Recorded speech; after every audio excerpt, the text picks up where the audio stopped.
I know how much people love to listen to politicians.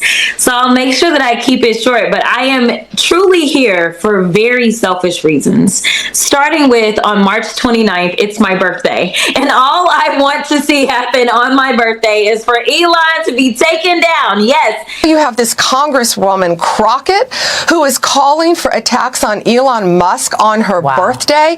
Let's take him out on my birthday, she says. Obviously, everything that I am promoting is nonviolent. And so definitely don't want anyone to take that word literal in any way. Yet she turns and says, oh, I'm not calling for violence. Well, she is an elected public official.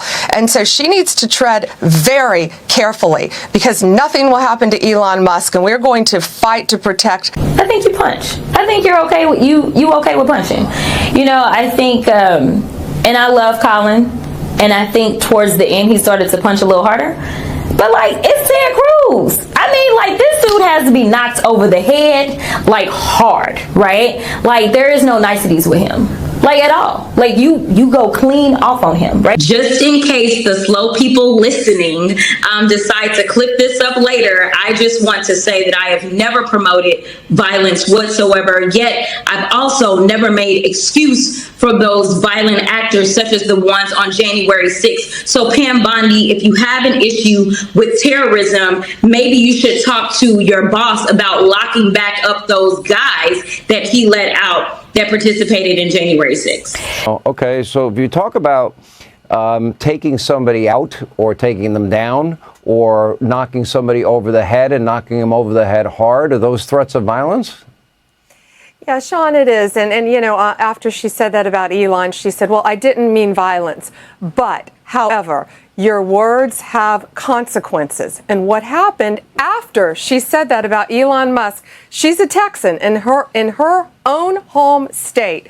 After she said that, this morning, 3 explosive devices were found in Austin, Texas. So she needs to unequivocally denounce the violence. She must apologize immediately, not only to all Texans, but to our country, to the American shareholders of Tesla, because she is promoting violence. And then you showed the clip of what she said about Senator Cruz. I believe she probably will be censured by Congress for saying that. You know, people don't learn. She's using her public persona, her public platform to increase her followers, to increase her significance, and she is threatening lives, safety. You know, when she did this at Tesla, Sean, people's lives are in danger. This is America. We're in a free country.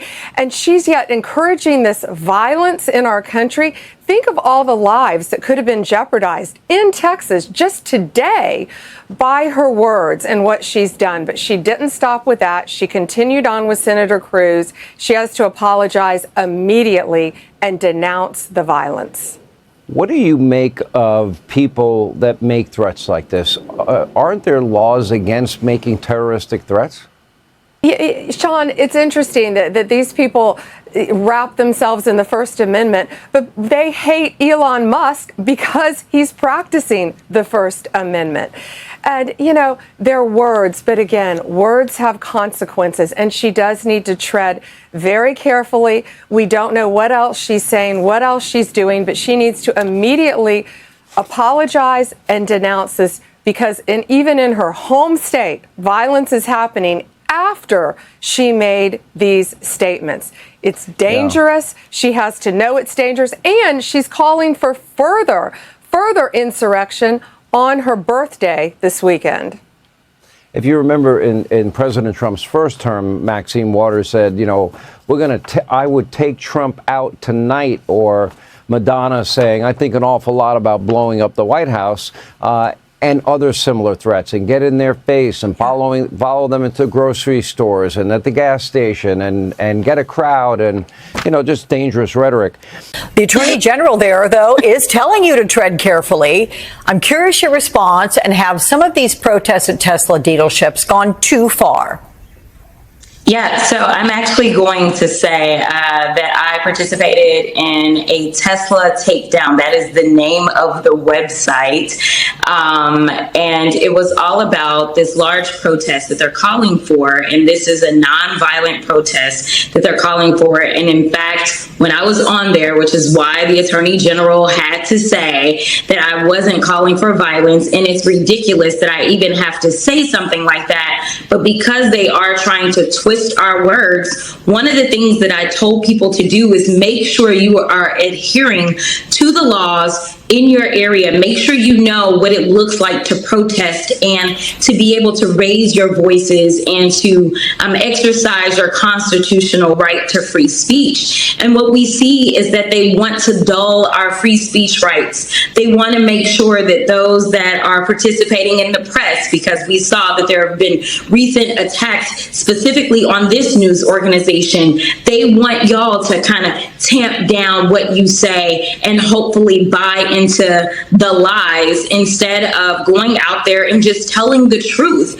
And so, yeah, I'm excited to see that Elon Musk, that his money as it relates to Tesla, well, Tesla's tanking right now, and I'm okay with that. So just in case the slow people listening decide to clip this up later, I just want to say that I have never promoted violence whatsoever, yet I've also never made excuse for those violent actors such as the ones on January 6th. So Pam Bondi, if you have an issue with terrorism, maybe you should talk to your boss about locking back up those guys that he let out that participated in January 6th. When Pam Bondi, though, says, tread carefully, what does that even mean? Yeah. All it means is that she's attempting to get me to say, oh, I'm going to be scared and I'm just not going to say anything, because they are willing to literally break the law. I mean, that's what we've seen them do. They are ignoring court orders. They are ignoring what our own laws are. When we look at things such as impoundment, things like that, this entire administration is rogue. And this isn't about partisanship. I keep trying to tell people that we are living in the time of good versus evil, right versus wrong. And right now, when we are looking at the black letter of the law and they are deciding, I'm just going to ignore it, then they are wrong. That is clear as day. And right now, they are going after anyone who decides that they will challenge them, whether it's the judges that are sitting on the benches, whether it is lawyers that have decided that they were going to represent their clients to the best of their ability, and most of them won against Trump and his administration. Basically, they are trying to get rid of all voices of dissent as it relates to the guidance that they are trying to lay out for the Department of Justice. Again, this is them going rogue.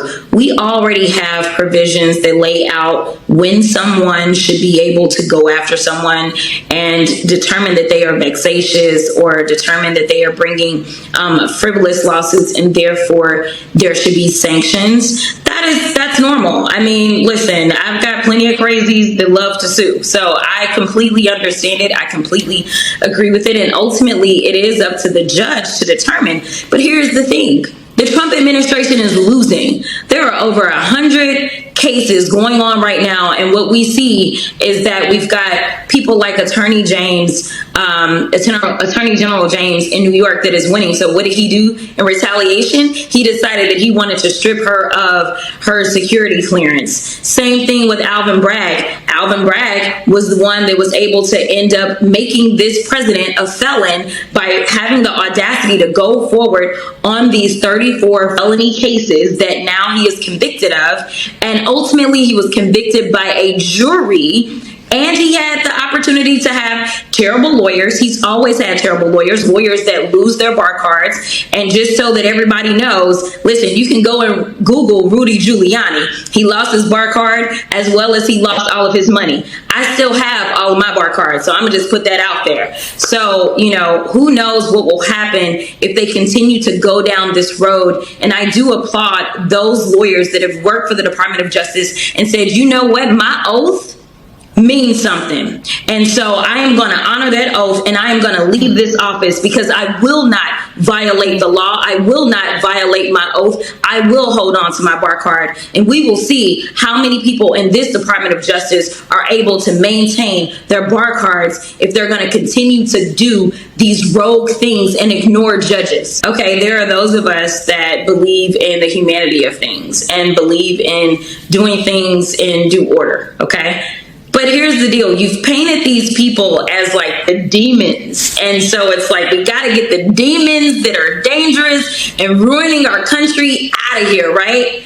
But you're going to the IRS. You know why? Because undocumented people have been contributing up to $100 billion in taxes. So now if you're going to say, you know what? And mind you, these people are told that if you are here undocumented, you are still required to pay taxes. And so guess what? We get up to $100 billion a year in tax revenue from these people. And now you're saying, you know what? Go ahead and violate privacy laws, even though they are trying to contribute to this country. So guess what? People are going to go into the shadows. That's more money that we're going to lose. And we know that he has no intentions of going to his billionaire buddies to go and get that tax revenue. So this is yet another instance of how incompetent they are, because if we lose those dollars, remember, undocumented people do not collect on Social Security, but they pay into a system that helps to make sure that we can keep Social Security solvent.